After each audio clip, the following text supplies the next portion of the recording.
Mayong adlaw mga kabarbero. Ug karon uban sa reko ninyo sa akong pagupit. Una sa tanan, pailari ko. Ako di si Rico, simpleng barbero. Ang ato din gitupian karon si Albert Mahinay. So dugay na gani siya naglungot-lungot na magpatupi sa toa. Ug ako yung ipasuggest ug sa gusto niya ipagupit.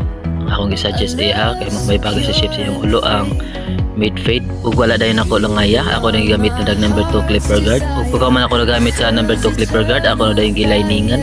Importante jud ang lining kay mao gyud himuon na tong guide. Then after lining, ako na siya gigamitan diha og number 1 clipper guard. Ako ra gapon ginagagot kay para makuha ang iyang dark spot diha nga side. Then ako nang gigamitan na pud og 0.5 nga guard. So mao ra gapon ang proseso. Inahin na rin gapon ni maghagod antod makuha ang mga dark spot. Then nag-overcome ko kay para mapantay ang kabaga sa iyang side nga part. Ug pagkahuman no guard ko, nag-open lever ko.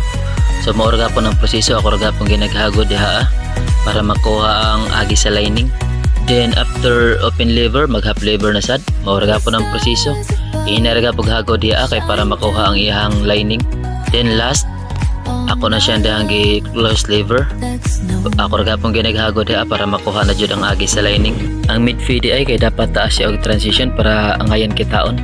Ug pagkahuman diha ako nang gibawasan ang iyang ingbaw para mabagay sa iyang kilid.